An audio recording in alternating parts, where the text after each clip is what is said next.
Muito boa noite a você que está acompanhando a programação da TV Canção Nova no Brasil, em tantas partes do mundo.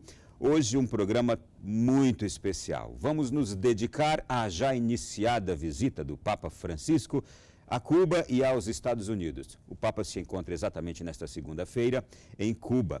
E logo mais na quarta-feira já estará nos Estados Unidos. Vamos falar aqui sobre os aspectos dessa viagem. O resumo que fiz foi o seguinte: Francisco tem virado manchetes nos jornais de todo o mundo.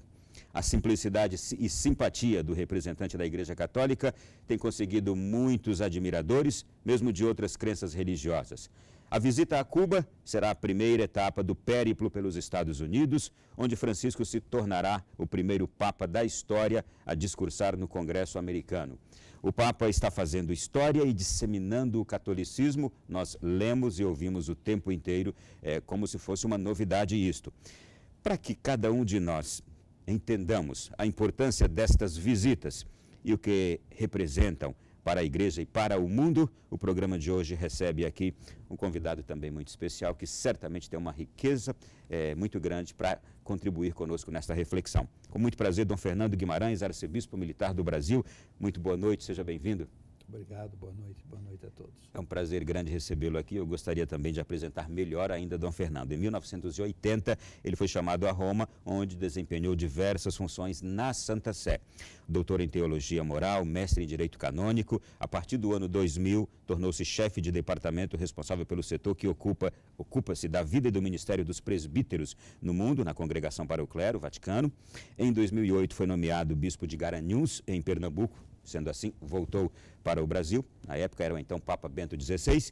E em 2014, nomeado arcebispo do Ordinariado Militar do Brasil pelo atual Papa Francisco.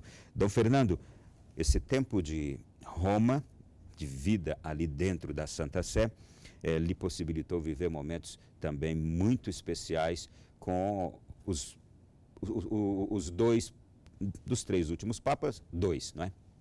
Sim, sobretudo com São João Paulo II, porque a minha ida em 80 para o Vaticano foi exatamente para preparar a primeira viagem dele ao Brasil, que aconteceu em julho de 80, vindo a Brasília e a diversas capitais do país, viagem durante a qual eu tive a graça, a oportunidade de acompanhá-lo como único brasileiro da comitiva.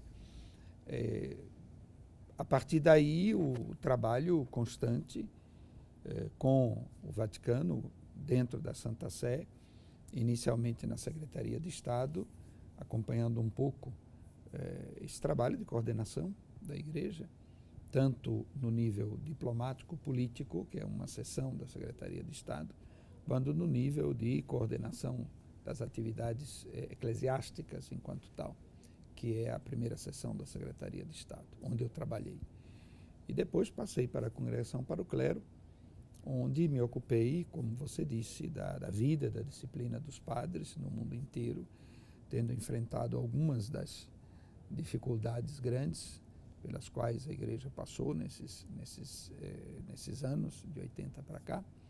Tudo isso, sim, dá uma experiência de vida, e, sobretudo, observando a prudência, a sabedoria, a dimensão eminentemente pastoral do ofício petrino, do ofício do Papa, tanto com homens como São João Paulo II, como com o cardeal Ratzinger, o Papa Bento XVI, que por fim me nomeou bispo em 2008, me devolvendo para o Brasil. 35 anos atrás, 1980, quando chegou ao Vaticano, Dom Fernando teve também, que ele não falou, mas a honra de ser o primeiro professor de língua portuguesa do Papa João Paulo II. Então, aquele português que nós escutávamos de João Paulo II, teve aqui o seu professor. Muito bem. Dom Fernando, agora vamos falar desta visita histórica e cheia, de fato, de muitas significações, que é Francisco, agora em Cuba e daqui a pouco nos Estados Unidos. Quando o senhor ouviu o anúncio desta visita, que primeiro lhe veio à mente? O que será esta visita? Veja, a primeira reação foi exatamente ligar esta visita a Cuba e aos Estados Unidos ao intenso trabalho silencioso, escondido, trabalho diplomático que a Santa Sé exerceu, evidentemente sob orientação do Papa Francisco, em restabelecer as relações diplomáticas entre os Estados Unidos e Cuba, a nação cubana. Um pouco o trabalho da Igreja na área diplomática, na área política, com P maiúscula, grande política internacional, o trabalho da Igreja, que é exatamente o trabalho de estabelecer pontes, de criar relações, de contribuir para a convivência sadia, honesta, legítima das famílias das nações, da família das nações. Então, o trabalho diplomático da Santa Sé sempre é um trabalho nesta linha. Na sua atividade para fora da Igreja, na sua atividade externa, a Santa Sé dialoga e está aberta para dialogar com todos os regimes, com todas as modalidades de governo. Não há nenhum fechamento da parte da Igreja Católica a nenhuma nação, e quando a sua presença e a sua participação é aceita e é acolhida, a Igreja entra sempre na linha de construir harmonia, de aparar arestas para que esta convivência entre as nações seja aquela convivência pacífica na justiça e na verdade. Eu já estou voltando lá na história. Foi assim que a Igreja agiu no período do nazismo, no período da Guerra Fria, Exatamente. Comunismo ali, décadas de 60. Exatamente. É assim que a Igreja age Sim. diante dos conflitos, que ela tenta intermediar e construir essas pontes em quaisquer momentos da história da humanidade. Esta é a política e a diplomacia essencial que faz a Igreja. Sim, veja, a Igreja ela está presente no mundo inteiro. Portanto, ela está presente em várias situações políticas, ela está presente em várias conotações e maneiras de organização do Estado, e a Igreja tem que se adaptar, a Igreja tem que conviver, e o que ela pede não são privilégios, o que ela pede não são regalias, o que ela pede é o espaço de liberdade para que ela possa exercer a sua atividade religiosa de evangelização, não é? De condução dos fiéis na construção do reino de Deus e no seu relacionamento com Deus e com os demais, e fazendo esse trabalho de evangelização, que é a sua primeira e fundamental missão, a Igreja é chamada também a contribuir para o desenvolvimento do mundo, para a transformação deste mundo, para que o Cristo seja realmente o Senhor de todos, né? O Senhor da história. E aí, aí a gente pode entender que esta visita agora a Cuba e aos Estados Unidos é justamente um sinal de que, por exemplo, os governos cubano e americano entenderam o papel da Igreja e por isso que recebe agora a Igreja na pessoa do seu sumo pontífice para esses momentos históricos que serão para os dois países? Sim, eu diria que o restabelecimento das relações diplomáticas entre os dois países, como, aliás, é de público conhecimento, não é uma coisa, não estamos revelando um segredo, teve a participação muito efetiva da Santa Sé, que é a representação política internacional da Igreja Católica, se chama Santa Sé, a organização da Cúria Romana, da diplomacia, da Secretaria de Estado, todos os órgãos que compõem o governo central da Igreja.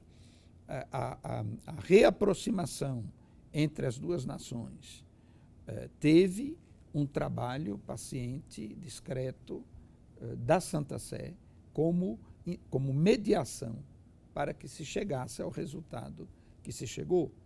Então, eu diria que no contexto da política internacional, essa visita aos dois países no mesmo momento é sinal de uma consolidação desse trabalho de mediação que a Igreja teve. Evidentemente, o significado da visita de Papa Francisco aos dois países não se encerra apenas nesse reconhecimento. É uma visita do Papa, do Pontífice da Igreja Católica, também aos seus fiéis, a Igreja Católica que está em Cuba, uma igreja heróica, uma igreja batalhadora, uma igreja que tem enfrentado não poucas dificuldades concretas para o seu desenvolvimento e que tem demonstrado uma vitalidade extraordinária e parece não, com certeza, quanto mais provações e dificuldades a igreja passa, mais a igreja se fortalece. E isso tem acontecido em Cuba, sob a liderança do cardeal de Havana, que é uma liderança extraordinária para aquela igreja.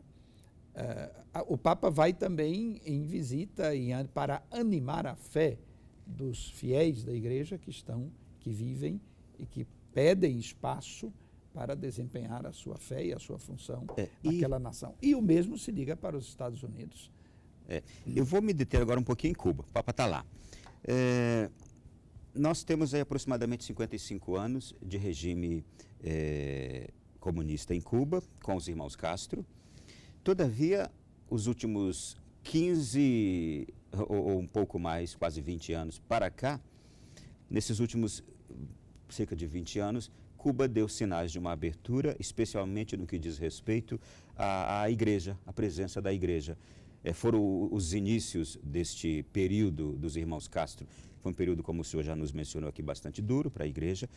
Mas aí, a partir de 98, quando lá esteve João Paulo II, e depois, na sequência, quando esteve mais recentemente Bento XVI, já se percebeu uma abertura cada vez maior, até chegarmos agora a este momento histórico, uma abertura política, inclusive. Como é que o senhor analisa isto? Veja, é o desenvolvimento da história da humanidade. A situação de Guerra Fria, a situação da divisão do mundo em dois blocos, essa situação não existe mais hoje em dia, salvo na ilusão de alguns poucos sonhadores ou utopistas que ainda creem nessa divisão. Mas, de fato, o mundo hoje não está dividido em dois blocos. De fato, o mundo hoje, na sociedade líquida, pós-moderna, etc., essa rigidez de ideologias, ela foi abrandada pelas necessidades vitais e básicas da economia, do desenvolvimento político, da migração e de tantas outras situações. Então, o relacionamento da igreja com um mundo dividido em blocos estanques e opositores, este relacionamento não corresponde ao mundo de hoje, porque o mundo não é mais assim. Então, eu creio que o próprio regime cubano, a própria realidade de Estado em Cuba, por força da transformação social que está em ato, teve também que se abrir. E para existir em um mundo novo, para existir numa situação internacional, cultural, política, social, que superou esta divisão dualista radical, tem que se adaptar. Então, não é só a igreja que está se adaptando, mas também os vários regimes políticos. E se pode sentar a uma mesa de diálogo e se chegar a conclusões como a que se chegou entre os Estados Unidos e Cuba, eu não sou um especialista político, mas na minha experiência pastoral, se chegou a isto exatamente porque o mundo a evolução do mundo está pedindo, está exigindo que caminhemos nesse sentido. Uma das grandes reações do Papa Francisco e uma das grandes causas da sua aceitação é que a impressão que a gente tem, o Papa Francisco entrou com muita sensibilidade nesta dimensão cultural atual. E também ele está impulsionando, quando ele fala tanto da igreja sair de si mesma, da igreja deixar de ser autorreferencial, da igreja ir para fora. Né? É claro que é uma imagem, esse para fora, a igreja nunca está fora dela mesma, porque todo mundo é campo da igreja. Toda a realidade humana é campo da igreja. como já dizia o Concílio Vaticano II, as alegrias, as tristezas, os êxitos e as derrotas, as angústias, toda a realidade humana foi atingida pela encarnação de Jesus Cristo. Jesus Cristo assumiu a realidade humana toda inteira. Como a igreja é o corpo de Cristo, o corpo místico de Cristo, a igreja está encarnada com o Cristo, portanto, assume toda a realidade humana. Mas a plasticidade da imagem usada pelo Papa Francisco, de sair para fora, de sair de si mesma, mostra claramente qual é a intenção do Papa, né? Que a igreja não se volte só para si, não se volte para si, mas a igreja se volte para as necessidades reais do homem de hoje, né? E se aproxime como samaritana, se aproxime como mensageira da misericórdia de Deus, né? Misericórdia de Deus que realiza a justiça e ultrapassa essa justiça. Misericórdia de Deus que vive a verdade, né? Mas que se faz dom, que sai de si para se fazer dom, né?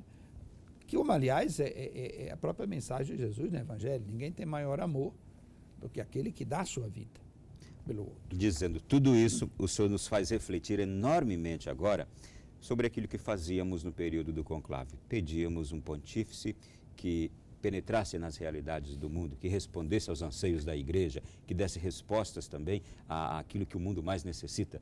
E parece que o Espírito Santo nos atendeu quando nos deu Francisco, e o resultado é o que nós estamos percebendo, vendo, ouvindo todos os dias. Daqui a pouquinho, no segundo bloco, nós vamos voltar falando mais ainda sobre essa visita do Papa a Cuba e aos Estados Unidos. Eu gostaria muito de destacar com o Dom Fernando aqui a beleza da fé do povo cubano. É contagiante, é uma coisa impressionante, que parece que também pega na gente de longe. É um povo de fé muito bonita e forte. A gente volta já já comentando.